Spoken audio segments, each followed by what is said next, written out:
Eu quero fazer um pão modelável que tenha o miolo mais sequinho. O que eu tenho que observar quando eu quero esse tipo de resultado?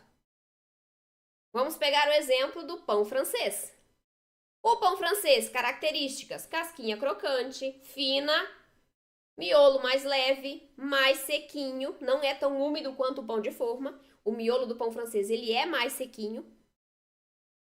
Então, o que eu tenho que observar nessa receita?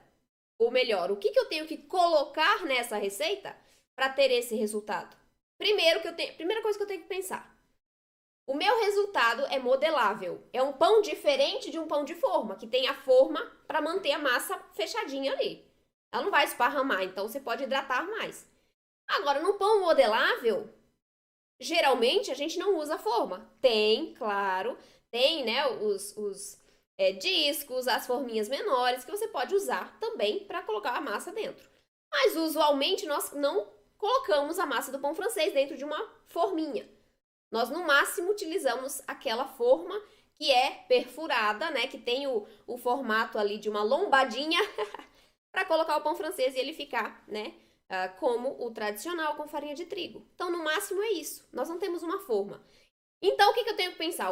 A minha massa, ela não pode ser muito molhada, muito úmida, muito cremosa, porque senão ela vai esparramar. E uma vez que você fez o pão francês, eu já tive relatos assim da receita que tem no YouTube. Fez o pão francês, perdeu o ponto da massa, ficou muito mole. Essa massa, por mais que você coloque, não consegui modelar, mas eu coloquei com colheres, por exemplo, dentro da forma, você consegue colocar. O problema não é esse. O problema é que quando a massa está muito úmida, o pão vai fazer o quê? Em vez de crescer assim, ele vai esparramar. E aí você não tem um pão francês, você vai ter um pão baixinho, seco e duro. Então, o que eu tenho que pensar?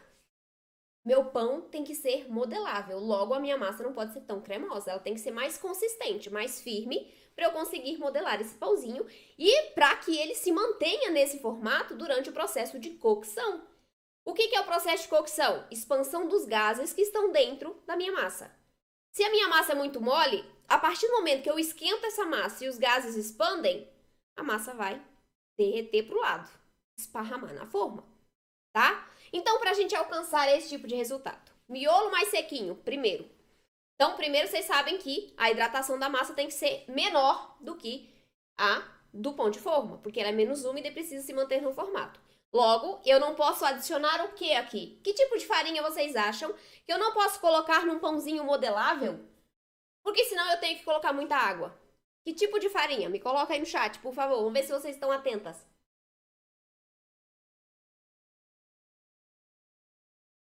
E aí, que tipo de farinha que eu não posso usar em grandes quantidades, claro, né? Dentro dessa receita do pão francês. O que será? Proteica é uma delas, mas não é a principal. Que a proteica, ela não vai interferir no ponto da massa. Ela vai interferir na maciez do pãozinho. Então, proteica eu posso usar em pequena proporção. Já vou explicar por quê.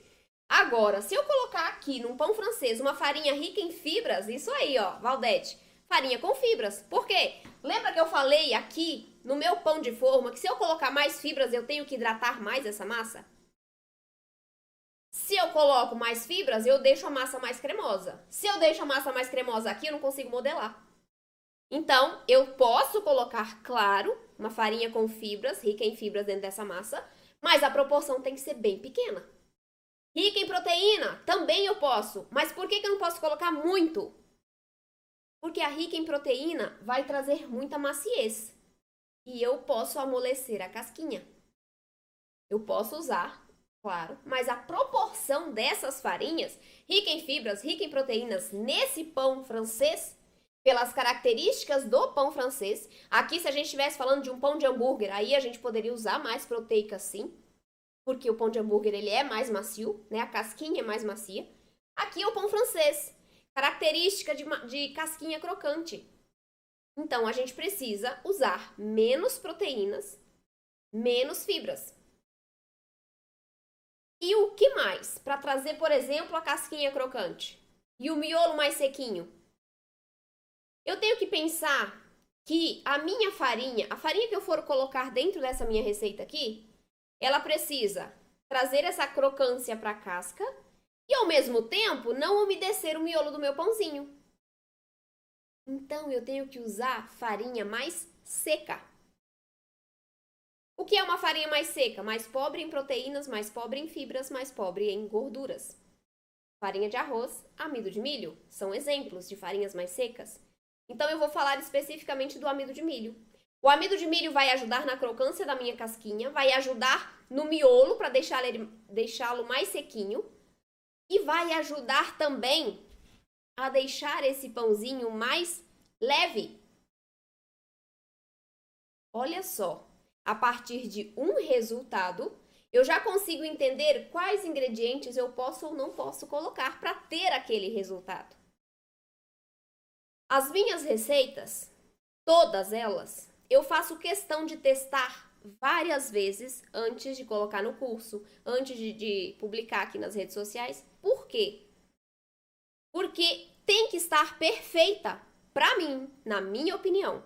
Quando eu falo de, você vai aprender a fazer receitas perfeitas. Você fala assim, nossa, mas perfeita é muito inatingível. Não, é perfeita para você. Perfeita para a sua família, para o seu gosto. Então, para mim, uma receita tem que estar perfeita para o meu gosto, na minha opinião, antes de eu divulgar. O pão francês é um bom exemplo. Eu demorei 15 vezes, eu fiz 15 receitas, 15 tentativas, fazia, melhorava, 15 vezes, para poder chegar ao pão francês perfeito. Expansão de forno, miolo mais leve, mais sequinho, casquinha crocante e fina. Depois que eu consegui, eu repliquei várias vezes para ver se eu conseguia manter, padronizar esse tipo de resultado. Então, para mim, uma receita perfeita é a perfeita para o meu gosto. E para eu conseguir alcançar um pão francês do jeito que eu queria, eu tive que fazer várias combinações de farinhas. E aí eu entendi que se eu colocasse mais proteínas ou mais fibras, eu não teria um pão francês com as características, tradicionais aí de um pão francês. Por isso que muita gente que faz essa receita fala, nossa, ficou melhor do que o de padaria. Porque realmente fica sensacional, fica pão francês.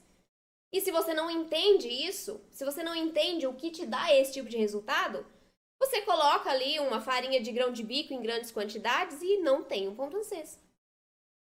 Uma farinha de amêndoas em grandes quantidades, farinha de coco, Então tudo é equilíbrio e tudo parte do resultado que eu quero obter. Certo, gente? Para o pão francês, o que mais que é importante? Continuando nesse conceito aqui, nesse tipo de resultado, a temperatura de forno. Lembra da casquinha fina e crocante? Você só vai alcançar esse resultado se o seu forno estiver bem quente. Se o seu forno estiver acima de 220 graus, pelo menos. Se estiver abaixo, o seu pão francês não tem expansão de forno como deveria. Ele vai criar uma casca grossa e uma casca dura. E o miolo vai ficar mais molhadinho, mais úmido. Por quê? Porque sem a temperatura alta, eu não tenho um pão francês. O resultado, lembra? Eu vou ter um pão, mas eu não tenho pão francês. Então, o conhecimento sobre os ingredientes, os métodos de preparo, as etapas de preparação de uma receita são fundamentais que você entenda para você ter o resultado que você quer. Senão, você não chega nele.